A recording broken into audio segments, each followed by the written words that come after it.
Hey, good morning. Yes, it is. It's Friday, March 8th. Got a different cup this morning. I left my other one down to the shop. Got in a hurry, must be yesterday. So I thought today we'd talk about what is the future for retailers. Stay tuned. We'll figure that out together.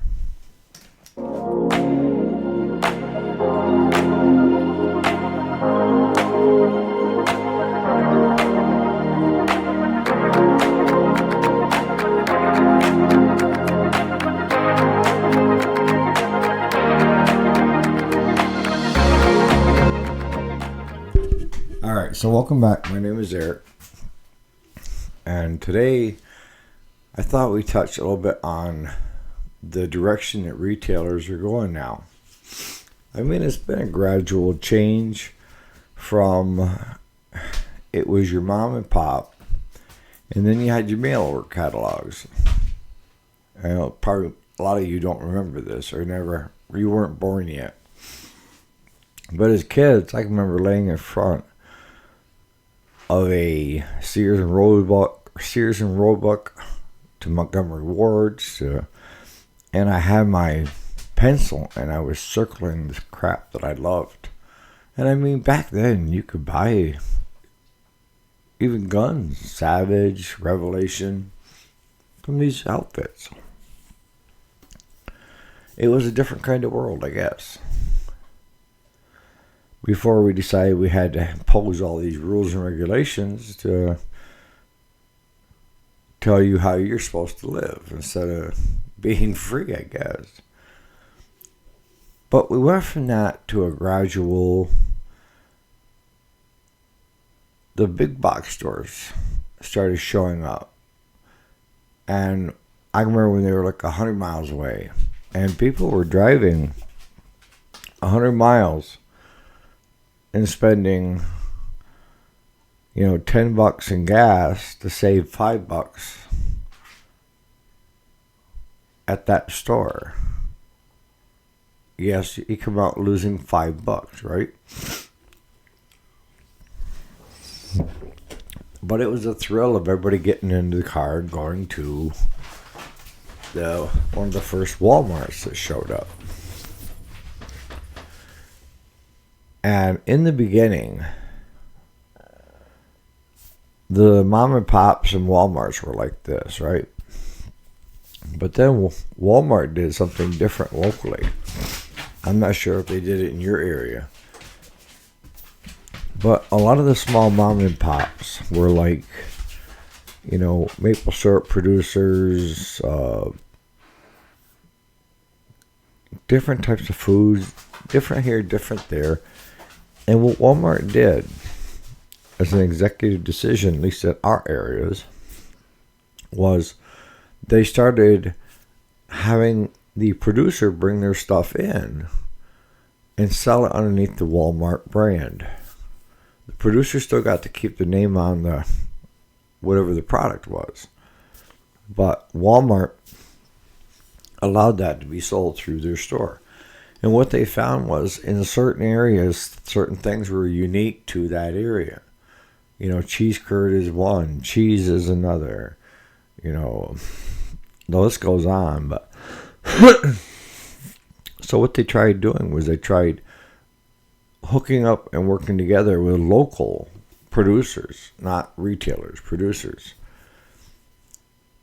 The mom and pop still never had a chance. It's one of those deals where we call them convenient.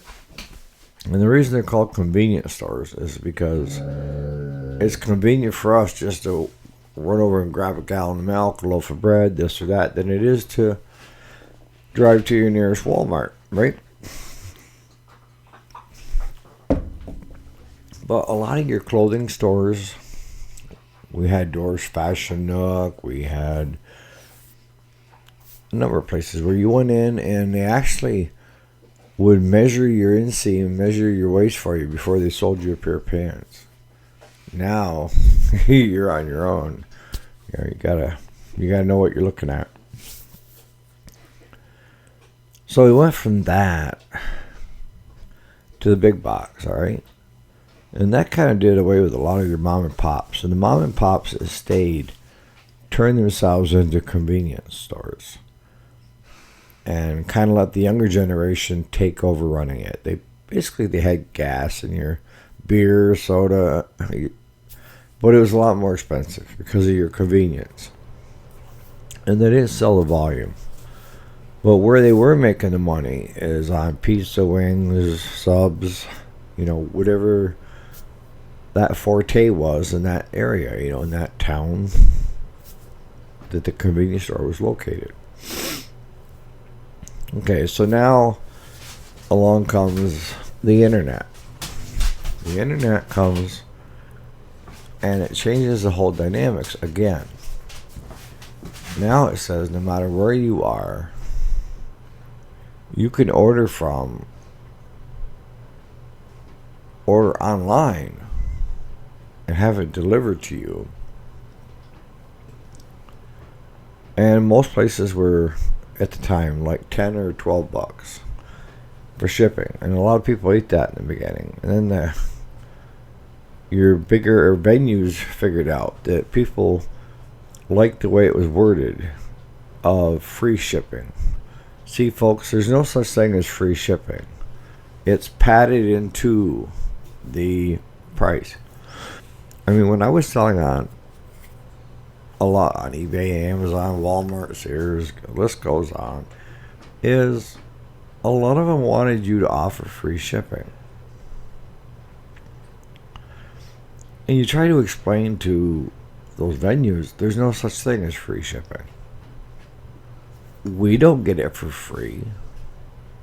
So why should I give it to my customer for free?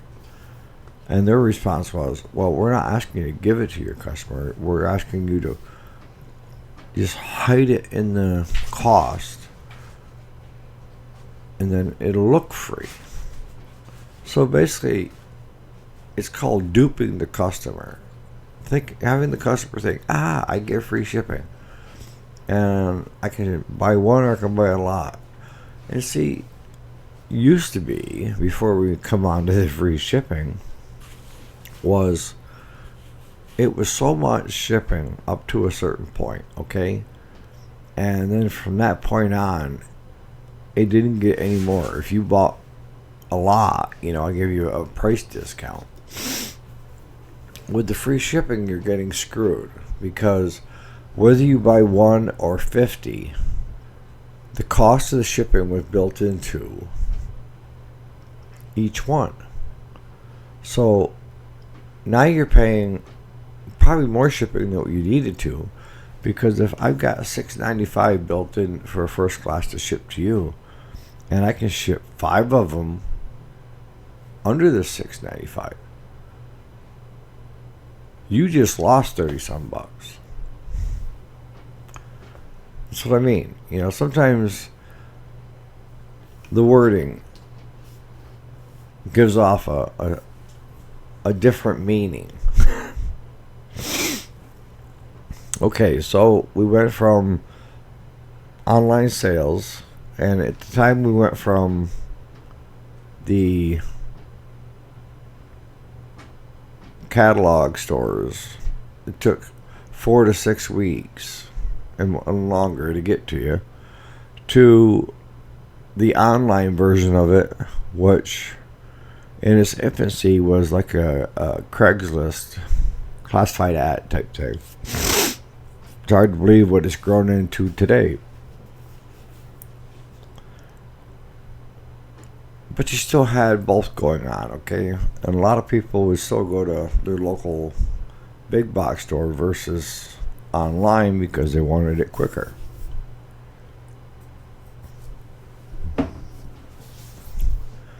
It's called instant gratification.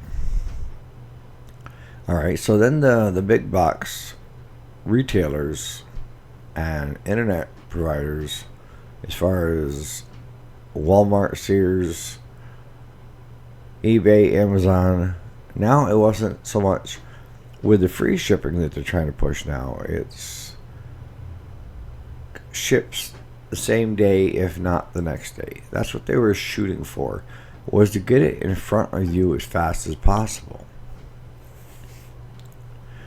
And that's changed the dynamics again, because that meant you physically had to have that inventory in your hand, and you had to have the people staffed to get it out that quickly. Whereas a lot of people that were selling on eBay and Amazon had a regular job. So a lot of times they ship nights and weekends. And they may not be able to make it to the post office on the way to work in the morning, or on the way home. It may be closed. But you see the progression that we're going? So it went from 6 to 8 weeks to a week to 2 to same day shipping, if not the next day. And that all came at a cost to the ones that were selling, because they couldn't pad that into the sale price, because they've already padded in the shipping. How are you going to pad in the same day shipping? So what the vendors did at the beginning was they'd offer like 3 different levels. Same day was $6.95 with free shipping. You had free shipping, but if you wanted it shipped the same day or the next day, it cost you additional $6.95. If you wanted it in 2 to 3 days, it was 3 something. And then if you were willing to wait the week, then it was free. You see where I'm going with this? So the way they sold it to us was, we can get you more money. If you can get it out quicker, you can make more money at it. Fine and dandy.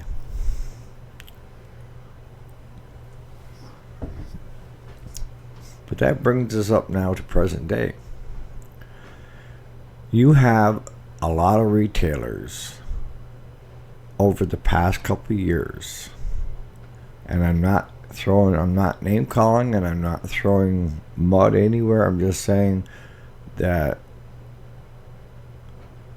in my eyes, the criminals have had it way too good, way too long. And what they've done is they've driven just about every retailer out of every major city. And more are following.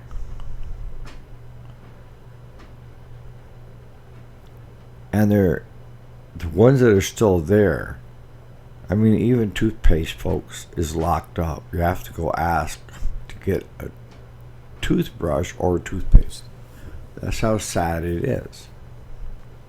That's what it's become. And a lot of them already said that we're not coming back. Even if you do start policing, we're not coming back. So the very few that were doing that hurt that whole area of shoppers. But it wasn't just the criminals. My feeling is that a lot of your big box stores and retailers have been making a move over to website sales and having large distribution centers, shipping centers, and instead of having you come into their store, they're shipping it directly to you, your customer. Okay, that works all fine and dandy. See, retailers don't do anything based on what's going on in that environment. It's what's best for them. And here's what they figured out, folks, is the less stores they have, the less it costs in lease, rent, heat, lights, employees, you can go on. All right? Now, if we could put a major distribution center in the center of, let's say, 5 states, and instead of having a store located in the bigger cities in all those states, which could amount to 100 stores, let's shut them all down and build a distribution center and ship directly to our customers. Thus, we can have a lot less employees. Everybody's under one roof. And we're going to build it where we think we can get people that want to work. See, there's another key. Work.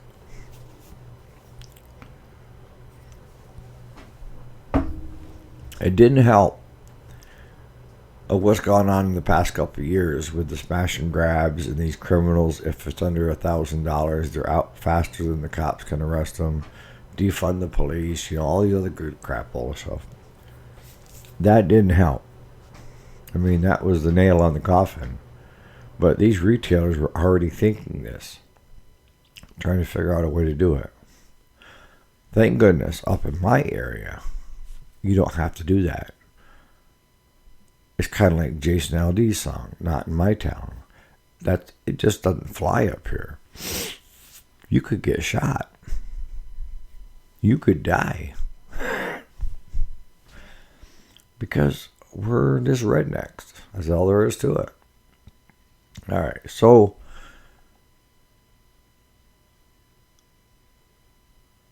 that brings us to the next phase. Is if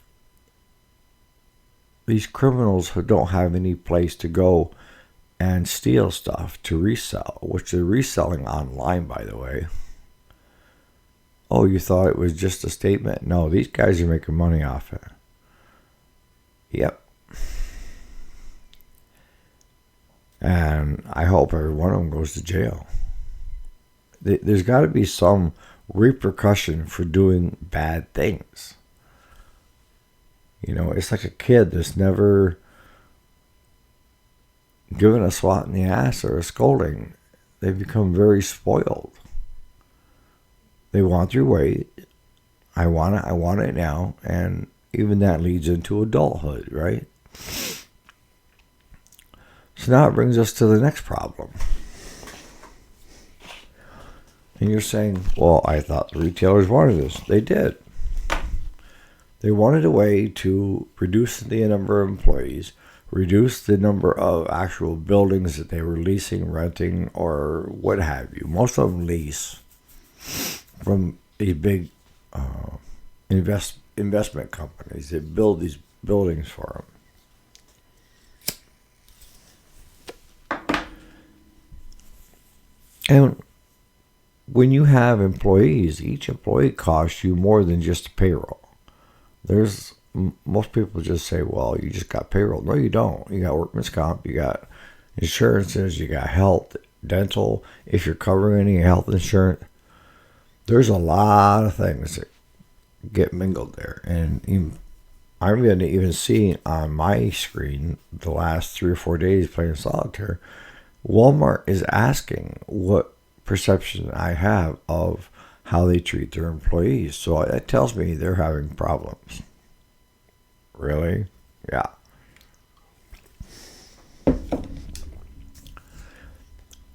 So now we're going to just have a big distribution centers and we're just going to ship it directly to our customers. Easy peasy. Not so fast. Those same people that were vandalizing the stores are now vandalizing trucks, delivery trucks, when they come in to bring the products to their customers. What, you thought just because you didn't have a store that they wouldn't get you? Here they are. So until things change drastically, I don't know what direction your bigger retailers are going to go. For small towns like ours, we've got 3 Walmarts within 40 miles of us in each direction. And none of them have had to do what I've seen on TV, like in Chicago and New York City and stuff.